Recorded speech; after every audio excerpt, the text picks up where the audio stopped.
Hello, everyone. I hope you're well playing and are making the games that you all love. You're joining me, your host, Max Pez, but not just me. We have a plethora of guests, a new record on the podcast with the amount of people speaking today. We have an incredible trio.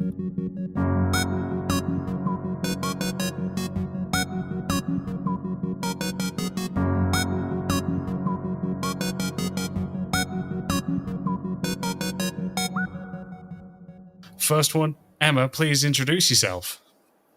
Hi, I'm Emma. I'm one of the intern programmers who helped make Zool Redimensioned. We also have joining us Jake. Hi, I'm Jake Habgood. I'm Director of Education Partnerships at Sumo Digital, and my main focus is setting up and running the Sumo Academy. Fantastic. And the final guest joining us is Ian. How are you doing, good sir? I'm very well, thank you. Nice to meet you, Max. I'm Ian Stewart. I'm an industry veteran that started Gremlin Graphics back in 1984. So I wish we could actually be doing this in person, but obviously not only due to COVID, but me living in a different country, it doesn't allow us that. But the great thing is we can still hear one another, and you all have brilliant voices, which I can't wait for the audience to hear more on. With that being said, I want to focus a bit more on you to start with, Ian, if that's okay, mate. No problem at all. But first, let's have a quick word from today's sponsor. Today's sponsor is none other than me. What I've done, everyone, and I hope you're excited for this, is I've actually created a level design kind of store. What I've done in this store is put up different kinds of tips and tricks that you can find there, whether that be my actual ebook itself to that of level design pamphlets focused on different things such as traversal, stealth, breaking into the industry, as well as different talks that I have done which you cannot find anywhere else other than on this store. So if you are looking to improve on your level design skills and processes, then check out the Level Design Store, which will be down in the description below, where there'll be a link to find this. All you need to do is head over to gumroad.com/level design lobby. I hope you like what you see, and I look forward to hearing your thoughts. Thank you, and now back to the show. So I want to talk about, you said there, you started back there with Gremlin Graphics. You started all that time ago, and you've worked on a range of titles. What's it like being growing in this industry with the tech constantly improving? In truth, I've not really been that involved in it in the last 20 years. We started the publishing business after having a computer software shop in Sheffield, and out of that grew Gremlin. Started off with a few people programming, a few artists, and then over the years that was built up to around 300, 350 people we had across the world when I eventually sold the company to Atari in 1999. Jeez, man, that's incredible. What was it like then growing the company from, like you said, just a few people to across the world there? What was that like? We were working with Sinclair Spectrums, Commodore VIC-20s, and various other formats that, and the industry didn't really exist at that point. Mm. So it was very much a case of making it up as you went along. If everything sort of started off with Pong. Yeah. And then if you look at how things progressed from that with sort of games like Space Invaders and Snake and Pac-Man, etc., and then go through the years, you can visually see how things have changed as technology has changed as the years went on. We started off with projects only needing 2 or 3 people, or even 1 in some cases. Used to in the early days when you got a programmer working from home or in the office, he'd do his own graphics and he'd spit out a Sinclair Spectrum game in 8 months or so. And then as time went on and technology got more advanced, then your teams of people needed to be bigger. And so you went from having 5 people, 10 people, 20 people, 30 people. And that's roughly where we stopped. The numbers of people that work on projects nowadays can run into the hundreds. But back in the early days, then You couldn't afford to have that number of people working on a project, even if it needed it. Market just wasn't big enough. I'm wondering then, because you said there, like, one person could take up to 8 months. You said you couldn't always afford to have huge members of team on this. What was the process like when you were making games with either just a couple people, and like I said, making the rules up yourself as you're going through it? Well, you were designing games on paper, designing levels on paper, characters on paper by using graph paper to work out the number of pixels you're going to be using on a character. And that's more or less how it started. You'd have a storyline behind it in most cases, which didn't really mean that much. It just gave you something to sort of base the game on. I was just saying, so like, I guess, do you play many games right now? No, I'm sort of I'm way too old now. You're as young as you feel, mate. I don't know what you're going on about. Well, yeah, yeah. I think I'm younger than I am. Yeah. But no, I'll still pick up the old game and play it. But I'm not an avid game player now. No, man, that's perfectly fine. Like you said, there's if you're feeling younger, man, be going out and doing more stuff out there to see, right? I prefer to go walking on the hillsides and keeping myself fit. I was going to say, I was expecting you to say you were, national UK something tango champ right there is what I was hoping you were going to say there. Impressive with that. But man, that's brilliant. How did you know that? I would say I did the research, mate, but let's just say a quick Google revealed all. But no, man, I guess with that then, how did this come about with, and this is also for you, Jacob, as well, mate, how did it come about then for you guys to work together and put this, this into more of an educational, direction? Well, if you want the full history, then I joined Gremlin Graphics in about 1998, and I was working on, I think it was Reloaded was the first title that I worked on, which was a sequel to a launch title on the PlayStation 1. I was put onto a development team with a lead programmer called Paul Hiley, who was a fantastic bloke, taught me an awful lot in terms of game development, but he also happened to be the developer of the Mega Drive version of Zool. So I think that was my first sort of contact with Zool. I think there were even some Chupa Chups lollies that were sort of hanging around the office at that stage as well. So I was a bit too young to have actually worked on Zool myself, but nonetheless, it was definitely a legacy that was still there when I arrived. So, I mean, I worked for Ian for sort of 8 years, something like that, until Atari eventually sort of shut down the Sheffield studio. At that stage, I went back into academia, but had the foresight of asking permission to sort of take some of the resources from the games to use them in my teaching in a university context. Oh, so I have, in fact, been subjecting students for the best part of 10 years to remakes of Zool. So this is the sort of latest in a long line of activity involving Zool and other games that Gremlin made over the years. That's brilliant. And like you said, definitely to have the foresight to take that information and use that in such a great way has been brilliant. I guess what inspired that train of thought?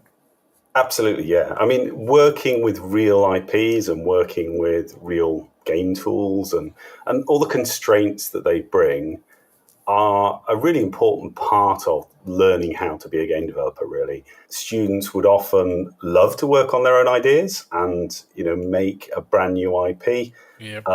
But actually, if you've got something there to begin with, it makes the whole process much quicker and you can focus on the learning process rather than just kind of, trying to find your way to a game design that actually works.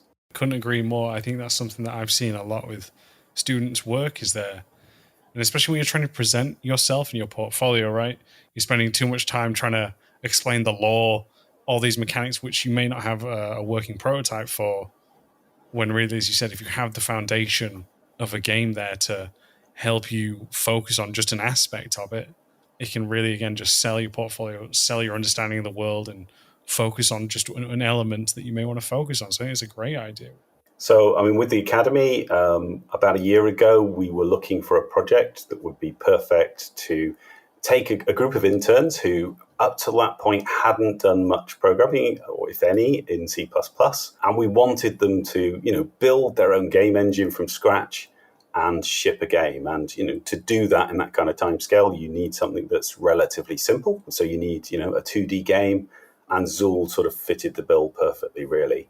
So one of the interns, Owen, he initially took some earlier resources that I'd made using Zool and sort of brought them together into a prototype using C++. And then we presented that to Ian, I think, in a Costa Coffee house at one point, and got the go-ahead from him to sort of take that forward to be a full release. That's brilliant. So how did the pitch come about? I mean, the Costa Coffees, I want to hear more about obviously what you all ordered, obviously. But can you tell us a bit more about how did the pitch come about and what was that like from both sides? Ian and I have known each other for years, so it's not like it was a high-stakes pitch in that sense. But at the same time, I think, what Owen had done in that initial prototype was actually very impressive and showed a sort of understanding of game mechanics that I think you don't normally see amongst students. So it was a very good first step, I think, towards the bigger project. I don't know if Ian's got anything to say on that. Yeah, well, having worked with Jake at Sheffield Hallam, with some of the other students that were on his course, I knew that the approach that Jake takes with the IP is one where he respects the original IP and ensures that what he produces is complementary. What I saw in the Costa Coffee, other good cafes are available, was again an approach which I thought would work not only for the product but would also help the Academy's staff to actually get behind something and hopefully create a product within a fairly short time. And I was going to say then, because the game, I believe, by the time this episode is released, the game will have launched. And I want to ask Emma then, how's your nerves been? How are you feeling now that it's out there in public? And what is it that you've taken away from this whole experience? I'm very nervous for the release. We've never done anything in games before. We've never commercially released a game before. So, I mean, any exposure is good exposure and all feedback is good feedback. But we just hope people like it. And I know Zool's got a bit of a die-hard fan base, so we don't want to disappoint any of the original game players. But, we've tried our best. As Ian says, we've tried to respect the original project as best we can and not really change the core feel of the game, but just a few enhancements here and there to bring it into sort of the modern age. So yeah, we're excited but horribly nervous, I think, is the feeling. Sure, it's going to be great, mate. We've had some great feedback so far, and I think Emma's been quite modest there in terms of the team came together on that IP, I think, and really understood it. They did a huge amounts of research to sort of see what's been done in the previous versions of the game on various different platforms, and then put a lot of time and energy into making sort of really sympathetic tweaks to the game design that, as Emma was saying, they won't seem like a massive change, but if you go back and play the original emulated version, you'll immediately notice there are lots and lots of small changes that have been made just to make the game more playable, make that playing experience much smoother. And it's a credit to the team that they've done that. I mean, Emma in particular has done fantastic work on the front end. It's got a beautiful front end that sort of brings you into the game, gives you that great first impression. And I think, to have implemented something like that for somebody like Emma, who hasn't come from a background where she's done any game development before, to do that in this timescale in C++ is an incredible achievement and something that she should be very proud of. I'm blushing. At Lover Design Lobby, we believe everybody has a story to tell. Hobbyist or student, freelancer or veteran, we made it our mission to unite those who share our passion for creating and developing great games. Thanks to our generous Patreon backers, we've been able to do just that. So if you've already pledged your support, thank you. If not, you too can ensure the future of Level Design Lobby, helping us to create even more exciting content, collaborations, interviews, and much more. With awesome perks and rewards, whether you're a seasoned professional or just getting started, you're sure to find something for you. Want to share tips, tricks, and advice with passionate, like-minded developers? Our awesome community Discord has you covered. Fancy practicing your level design, creating strong portfolio content, and having fun? Then try our level design weekends. Or perhaps you want to individually discuss your work, hone your skills, or level up your career? Then consider our one-on-one mentorships. If you share our vision, then go to patreon.com/Level Design Lobby for more information and to pledge your support. Thank you. Well, that sounds incredible. I want to ask then, Emma, like, Jake just said there about the whole, this is your first time, or I could be wrong and understand that, like, first time like working in this kind of field with games. What kind of drew you into trying this out, and what did you enjoy about it, mate? So I have a bit of a wild background, but my degree is in fashion business, which is nothing to do with technology or games at all. So it's a bit of a roundabout way of getting here. I mean, I've always enjoyed playing games as a hobby, but I never thought it was something I could go into because I didn't have the experience, and that's not the path I followed, 3 levels and through uni. But in my final year of uni, I did some sort of freelance part-time work for a robotics process automation company. So I had some experience in programming. It just wasn't in C++.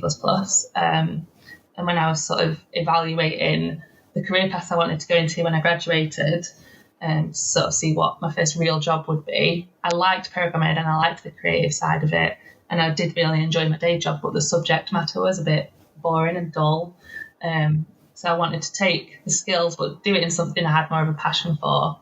And it just so happened that the Academy was recruiting at the same time I was looking. So all they wanted was some sort of coding experience, which I had, thankfully, and a passion to turn it into games. So that's what I did, really. Went through the application and the interview process and used C++ for the first time for the interview, and it all turned out well for me, clearly. I'm here now. Brilliant. So, yeah. No, that's awesome. I guess I want to ask this, just to expand on it. Can you give us a bit more detail, Jake, on what kind of is the Academy and the application process, just for those who are listening, mate? Sure. So, I mean, the concept behind the Academy is to provide new routes into the games industry. I mean, I taught on a game programming degree and master's courses for the best part of a decade, and it was a brilliant course, but overall, it lacked diversity. And I think, if the industry keeps recruiting from the same channels, then our workforce isn't going to change over time. So the first step with the Academy really has been to sort of open the door a bit wider to students from different kinds of degree backgrounds and show that, you can train from a fashion degree and learn C++ programming. So once we can do that, then I think we can actually reach out to applicants that have taken different kinds of routes and, hopefully, therefore, with programs like our diversity internship program, reach out to underrepresented groups and bring them into the games industry as well. So, I mean, that's the sort of idea behind the Academy. And, this year's group, so the interns that have been with us this year haven't officially been apprentices. So, apprenticeships in the UK are an official thing that have to be approved by the government.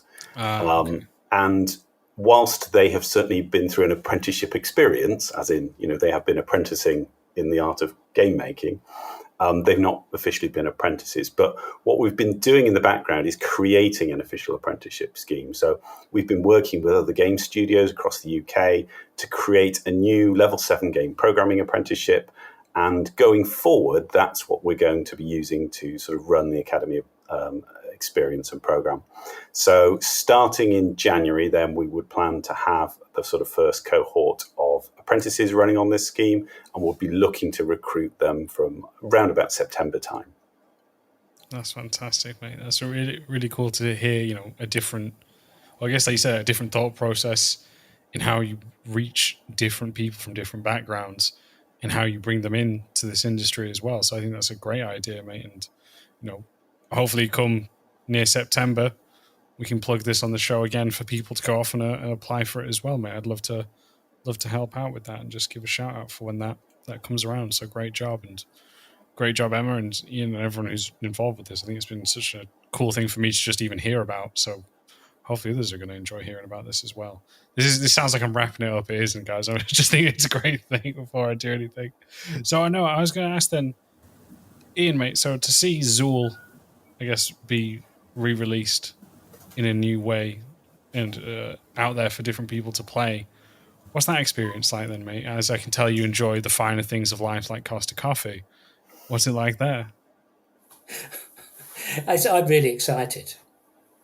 Zool, Jake will also tell you, is probably my favourite character that Gremlin ever produced. And going to the extremes of, I've got a number plate that is S2OOL. So that's commitment. That's commitment. And I've had that for nearly 30 years now. So it was a big part of Gremlin's latter success, and a character that I always imagined would get reintroduced at some time. And to work with Jake and the Sumo Academy is just great, because it hasn't gone far from home. Sumo spun out of Gremlin, and a lot of the guys working at Sumo, I used to work at Gremlin, and I know them, and I've kept fairly close links with them. And it's great to be able to support Jake and his efforts in the Academy, and at the same time see one of the characters that I'd love dearly to see it brought back. And hopefully this will just be the start of another story. Yeah. No, that's great to hear. I really like hearing stuff like that. And I guess, Emma, for you then, no pressure on this, right? But what's it like to, I guess, have such an affirmed IP? And as you talked about when we spoke there just a little bit earlier on this, was tweaking things to kind of bring them up to date, because games, the industry standards, they all change over time. What was that like for you, and how were you, I guess, thinking about and processing, what things should you change, what things can I change, elements like that? What was that like? Yes, so I think I personally started recreating Zool, the Mega Drive version, at least the level I helped create, which was a toy world, which I basically tried to recreate the level and the enemies that were already there as best I could, because at that point I think it was still a massive learning experience, having not done any real gameplay programming before. So I was pretty much trying to copy one for one, but then in doing that and finding bugs and playing the same level over and over again, there's little things that you think, oh, that might be better. It might be better if they moved a bit quicker, or, this changed or that changed. And again, getting feedback from the rest of the group, because we've all played this game millions of times in development. So getting the feedback from each other or passing feedback to each other, just about the feel of the game and what we expected, compared to the games that we play now. So compared to like Celeste or like Super Mario or other platformers that we play, quite consistently, what would we expect from a game released now? And those are the things we've added, really. We've tried to keep the feel the same, and the core feel of Zool the same, like the speed and the momentum and the fun aspect. But again, added in things like a double jump, which I think you take for granted when you don't have it. And there is a mode in Zool Redimensioned that doesn't have the double jump, and you definitely feel the difference. And just small things like that I think it was a group effort to identify the points where something could be a bit different. And then things we just had fun with, like the boss fights. We just had fun. And Tom, I think, had a lot of fun with the final boss, because we were allowed to sort of have that free reign and go a bit off the rails, and sort of, we were making a new version, and we didn't want it to be a copy like for like of the old version, because what's the point? So we had a lot more fun with things like the bosses, and a few of the enemies have been tweaked, but yeah, the bosses are probably the thing we changed the most. That's very interesting. I guess you mentioned Celeste, which I think is a very interesting reference for it, because Celeste is great. I think there's a lot to learn from that. And I guess when you're saying you're having more fun and designing the bosses, was there anything that you took in particular from the games that inspired you, or anything like that? I think it was just the feel of the character. I mean, I know in Celeste the other guys liked sort of the floaty feel, but then we had to also fit it in with Zool and what the feel of Zool was in the original, because the game performed well, so we didn't want to take away from what people originally liked about the game, which was the character of Zool and how fast he was and the jumps and things like that. So we tried to sort of come to a middle ground in terms of feel, and I think it's there now. It's a really good middle ground of keeping the feel of the old version and adding in the new enhancements. Brilliant. No, that sounds great. And now you can get a tattoo and you can outdo Ian, right, in your dedication. So there's all on there. Don't tempt me. How do you know I haven't got one?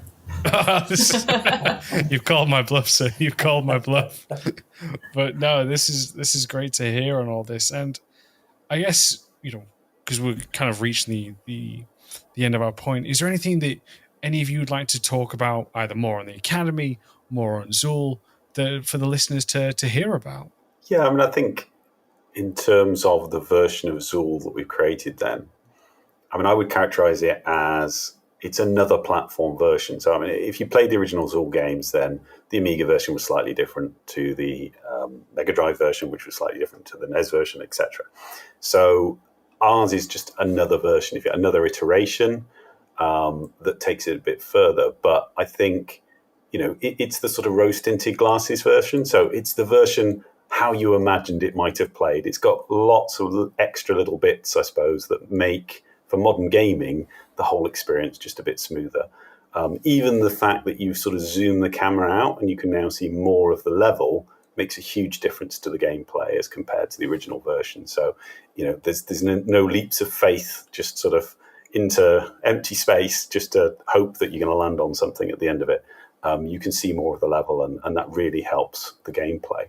But also the levels themselves have been tweaked by the team. So, they've made very sympathetic design choices to the different levels, and where necessary, they've changed those to make them sort of easier to navigate and more fun to play ultimately. So I think, it's very much their own stamp that they've put on this, and they've done a great job.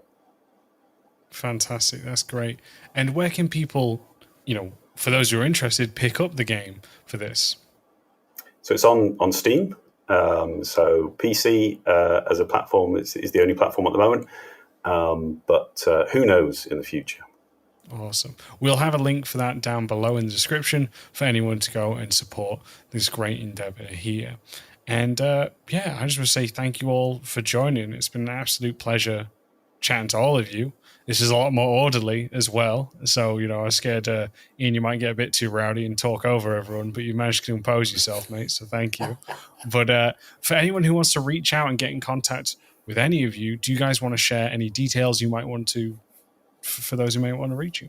Yeah, I mean, if you want to see what the Academy's up to, just visit Sumo Academy, sumo-academy.com. And if you want to get in contact, there is a way to do so through there. I've got nothing to plug. You've said it all. Download Zool. Other than if, from what I've heard over the last few days on people's reaction to the product, I'm hoping that it'll be such that we'll be able to take another dip into the nth dimension and maybe create another Zool experience later on. Brilliant. I'm looking forward to that. They have done a fantastic job. I always used to say when I was running Gremlin that I surrounded myself with bright young people to make myself look better. And those bright young people that I used to employ are now going off and doing that themselves in Sumo Digital. And I congratulate them on everything they're doing. Brilliant. Awesome. No, well, thank you very much. I'll have links to everything down below, so you can go play Zool, you can go find out more about Sumo Digital Academy, and just thank you. If you do want to reach into me, though, you can do so on Twitter, which is @MaxPettis. You can email into the show with any questions with leveldesignlobby@gmail.com. Thank you very much. Take care, and we'll catch you all next time.